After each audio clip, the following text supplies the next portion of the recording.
On Locked On Dolphins, today is Monday, July 11th, 2022. Today on the show, catching up with Terron Armstead and Tyreek Hill and Mike Gesicki. Plenty of news and nuggets to get us started this week. Let's dive in.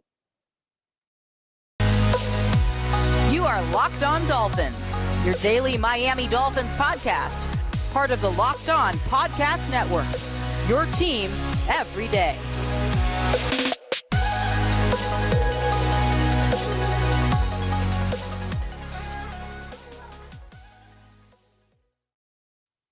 What's going on, Dolphins fans? Kyle Krabs, your host here on Locked On Dolphins, lifelong Miami Dolphins fan, director of scouting at thedraftnetwork.com, your host here on Locked On Dolphins. And I want to thank you guys for making Locked On Dolphins your first Miami Dolphins listen of the day. Today's episode is brought to you by our friends at Bet Online.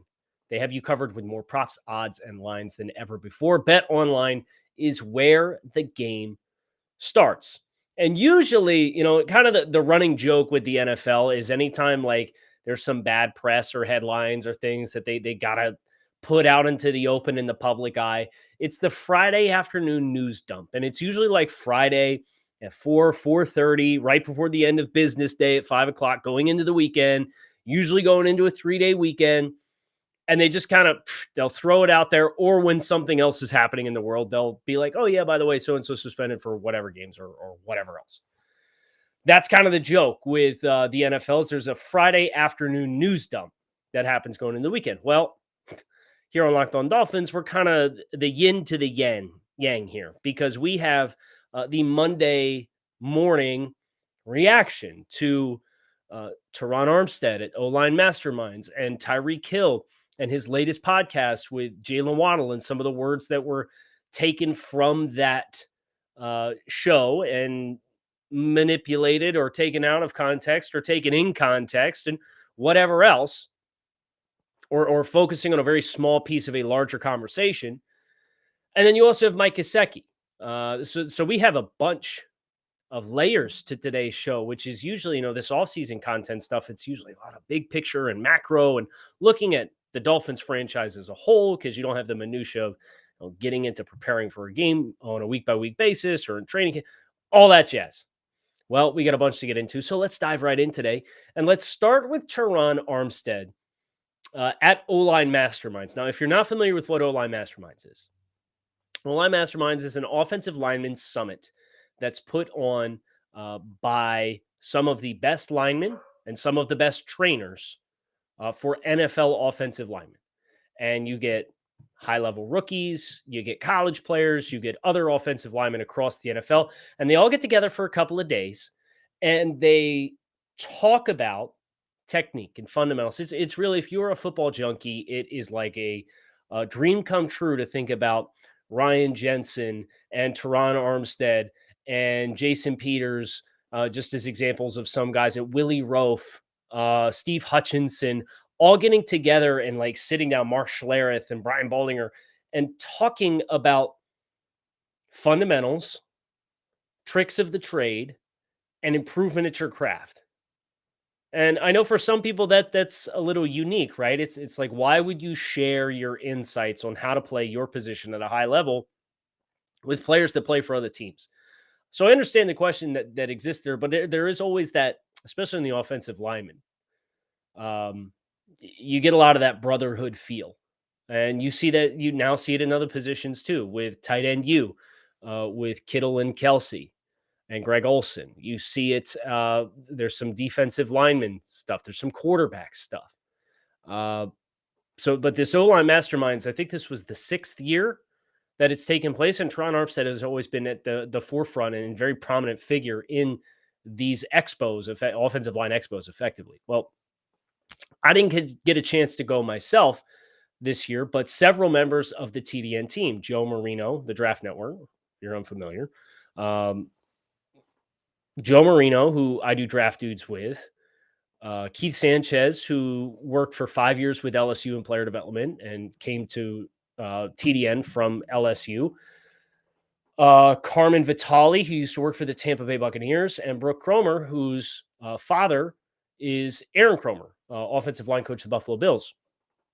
They all work with TDN, and they went to O-line Masterminds. And what I wanted to talk about as it pertains to Terron Armstead here is just kind of reinforcing for Dolphins fans the weight and the gravity in which I think Terron Armstead can make this team in the trenches a lot better, not just with the offensive linemen, but on both sides of the ball. Because people will ask the question, well, does it hurt the Dolphins that he's talking to offensive linemen that play on other teams about techniques and fundamentals? And I don't think it necessarily does, because at the end of the day, it always comes down to execution, right? There's physical talent that's involved, and there's also execution. But here's where the value of Terron Armstead can come into play for the Dolphins and the competitive advantage that they has. Yes, he can go to O-line Masterminds and be a phenomenal coach and a phenomenal teacher of young NFL offensive linemen, which he was. He got rave reviews as being one of the best guys there for teaching other fundamentals and pass sets and hand placement and angles and so on and so forth. But those guys retain that, and they then take that and they try to implement that into their game. But if any of those players come up on the Dolphins' schedule, tell me you don't think Terron Armstead would have the ability to say, hey, if he's going to try you with this, in my experience, guys like you, guys built like you, guys with your speed, historically, when I would give them this, I had hard times with them when they countered with this. So there's always that added layer and bank of knowledge that Terron can impress on Dolphins defensive players when going against players who he may know or be familiar with from O-line Masterminds and the things that he talked about. And I'm sure he didn't get into that level of depth to talk about, so here's techniques, here's fundamentals, here's things that work for me. But, oh, by the way, when they hit me with that, when I hit so-and-so with that, he came back and hit me with this. And I really feel like between Terron Armstead, Melvin Ingram, Tyreek Hill, these are some very, very prominent players, right, that are stepping into the Dolphins organization. And I really don't think I have given enough attention to the Dolphins the last 2 years winning 19 games, but being a team who has not had those vets in those rooms. And the impact that those guys can bring to their respective rooms and the collective team adds a completely different dynamic. And that's really refreshing for me because, we obviously saw the exodus in 2019 when it was time to tear things down to the studs and get super young and rebuild the foundation of the team, which was necessary, and they did that. But we haven't really seen, now, you won 10 games when you bring in guys like Eric Flowers and Kyle Van Noy, but like Eric Flowers and Kyle Van Noy versus Tyreek Hill and Terron Armstead is a little bit of a different story as far as the gifts that they bring and the levels of their skill sets and the things that they can do. Kyle Van Noy was a home run signing, but he was a home run signing at the time, and obviously played 1 year on it for whatever reasons involved. But he was a home run signing at the time because he played in the system. He was a system fit.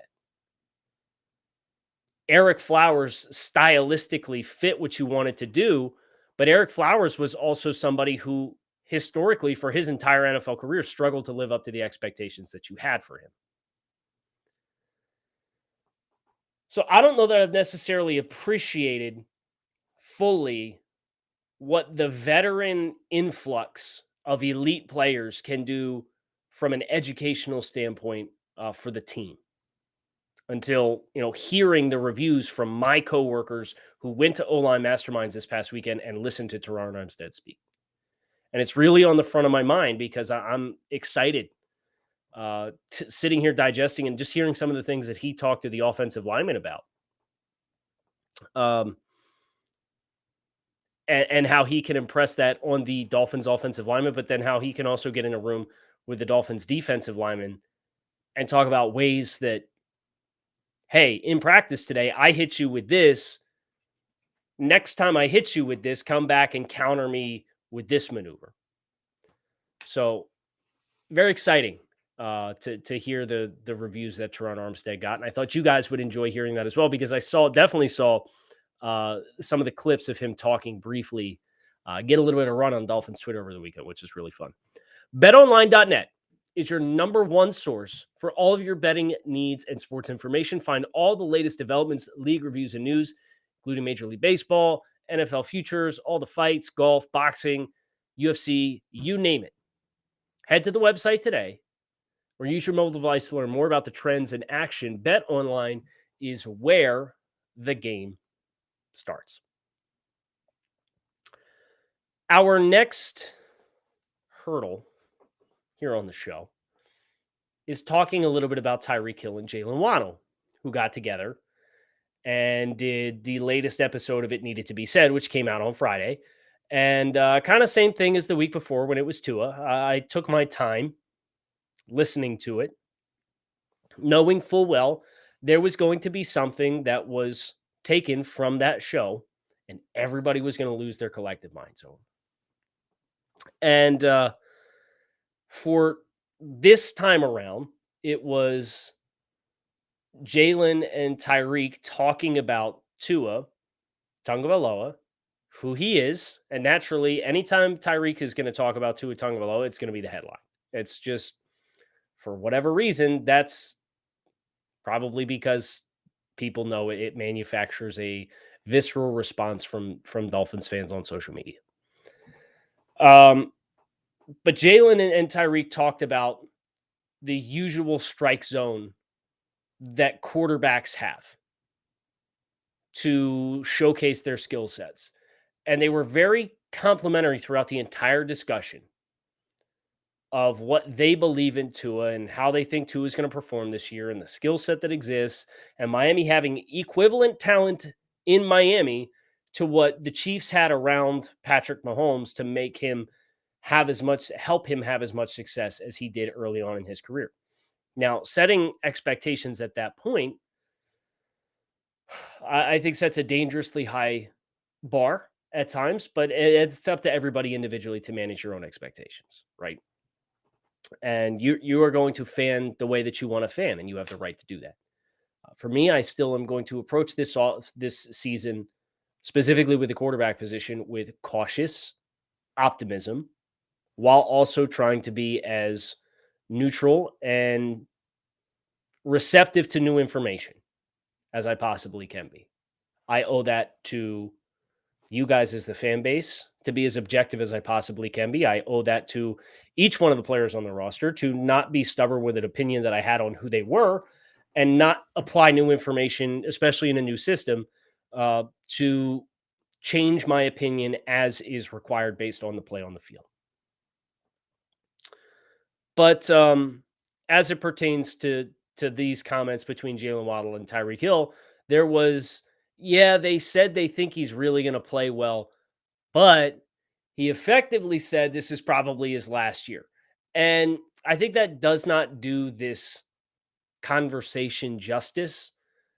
But I also understand from Tyreek Hill's perspective, people talking about his podcast is not a bad thing. And I'm not saying that Tyreek saying whatever Tyreek feels is necessary to get more traction for his show. He's freaking Tyreek Hill. He doesn't need any help getting people to listen to the show, right?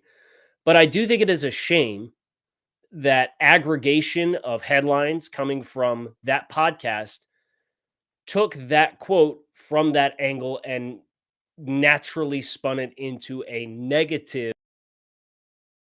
Tagovailoa headline.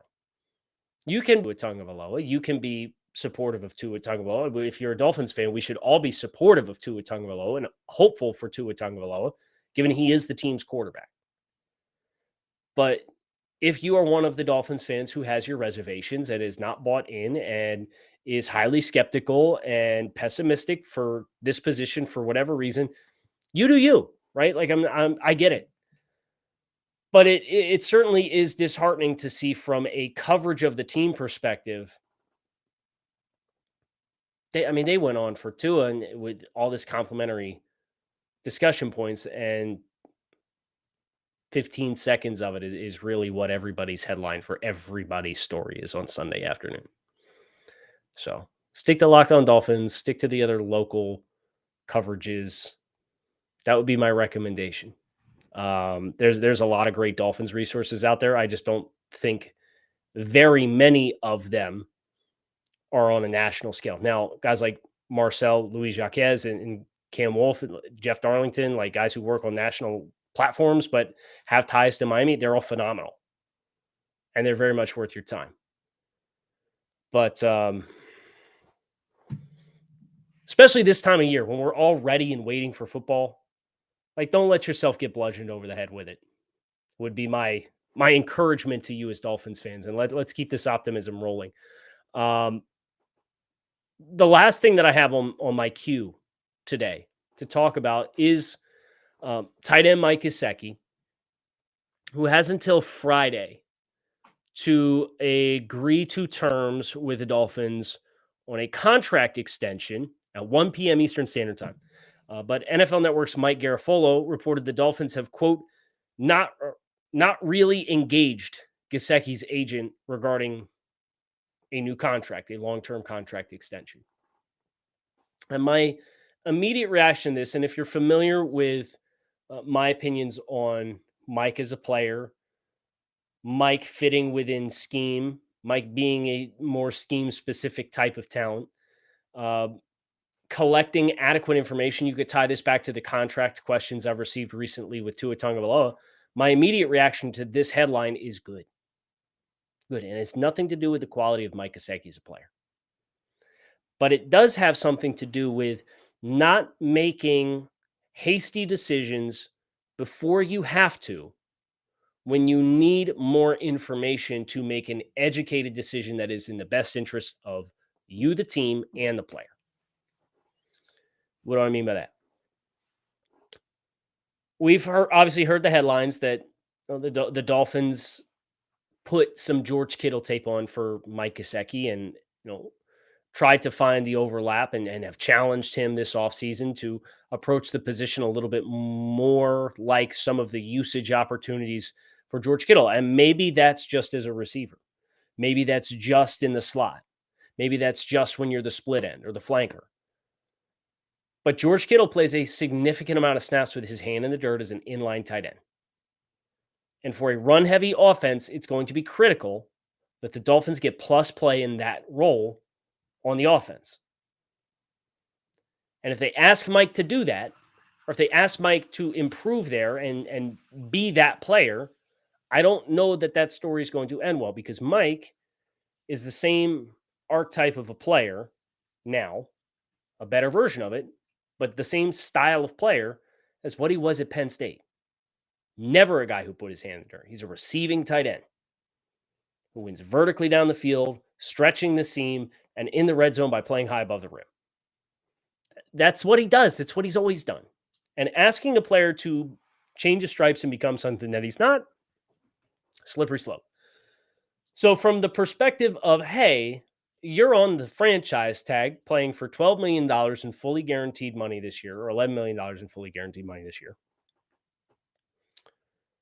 But we want to give you a contract extension, but the going rate for tight ends is pushing 15, 16 million for top of market. And while you might not warrant top of market, we just watched the Patriots last offseason give Hunter Henry and Jonnu Smith $12.5 million per season over 3 and 4 years, respectively. Mike would get more than that just based on the precedent and the fact that the top of the tight end market is exploding. So before you see him play a snap in this offense, this iteration of the Dolphins offense, you want to pay him $13.5, $14 million annually with probably 2 or 3 seasons of guaranteed money in that? It's risky business. It's certainly not something that I would advocate for. So I'm glad to know that the Dolphins are apparently approaching this cautiously and being calculated. I have an analogy of another way in which the Dolphins have done this recently. But I'm going to first encourage everybody, for any of your auto parts wants and needs, rockauto.com is the place to be. Rockauto.com is a family business who's been providing auto parts customers with high-quality service online for the last 20 years. So whether you're shopping for engine control modules, brake parts, taillights, motor oil, or even new carpet for your classic or your daily driver, RockAuto.com has everything you need in one easy-to-navigate catalog, and in just a few clicks, you can get everything delivered directly to your front door. Best of all, price is the same at RockAuto.com for both professionals and do-it-yourselfers, so why would you shop anywhere else and spend up to twice as much for the same parts? So visit RockAuto.com for all your auto parts needs and write Locked On in their How Did You Hear About Us box so they know we sent you. Amazing selection, reliably low prices, and all the parts your car will ever need at RockAuto.com. You know who this reminds me of? And this isn't even to say that like Mike Gesicki is not going to continue to be a member of the Miami Dolphins. But if Mike Gesicki is willing to play this year on the franchise tag and the Dolphins are going to deliberately and with a calculated approach, I'm sure there's a better adjective there. Not an English guy, not a math guy, but not an English guy, just to keep the streak of acknowledging my strengths and weaknesses here on the pod going. It's kind of like the Xavier Howard stuff, right?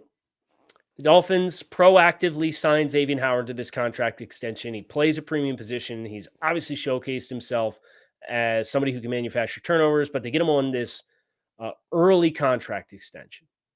And very quickly, that contract extension becomes a bit of a bargain. And Xavier Howard is not happy with his financial situation and his compensation. And that was in 2020. And then 2021 comes and goes. And it kind of came with the holdout in camp. Xavier shows up with the hold in camp. He showed up to camp, but did not participate. And they kind of had the initial restructure with a pay boost and said, hey, we're going to come back to you at the end of the season. Just take care of business. And he did that. You know what they did? They paid him really handsomely. But the questions with Xavier were what? Durability.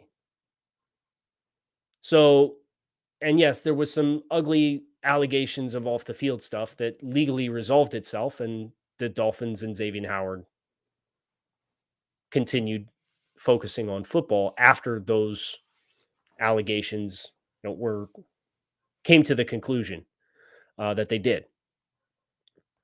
But for Xavier to go out and play 2 years and stay healthy and effectively alleviate the primary concern that existed at the time of him wanting a new contract, and then the Dolphins getting the information that they needed and now giving Xavier Howard the contract that they gave him, I think is a perfect parallel to Mike Gesicki, although there's different questions. With Mike Gesicki, it is not, can you stay healthy? It's, can you transcend into a new, is your value with the contract that you are asking for going to be commensurate to the production that you're capable of producing in this offense?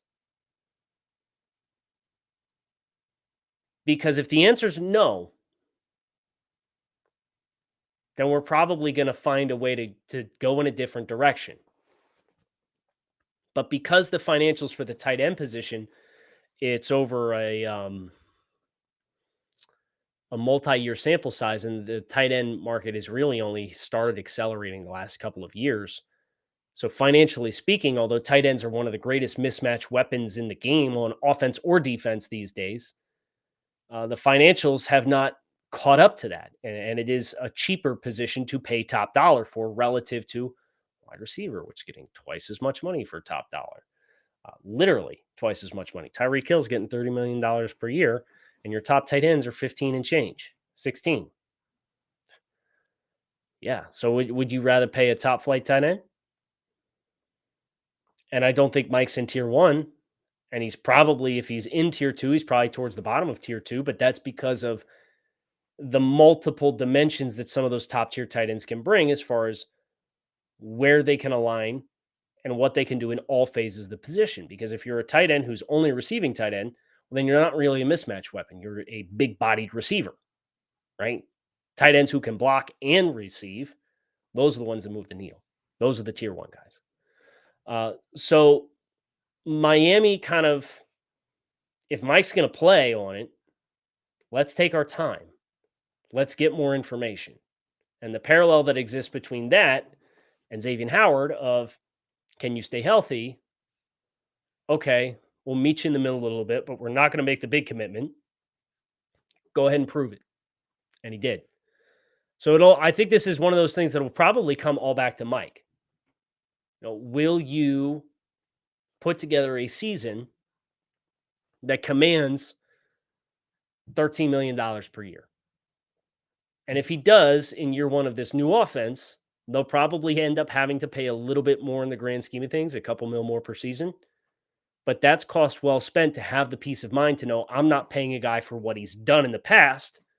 I'm paying him for what he's going to do for me moving forward. And that's the difference.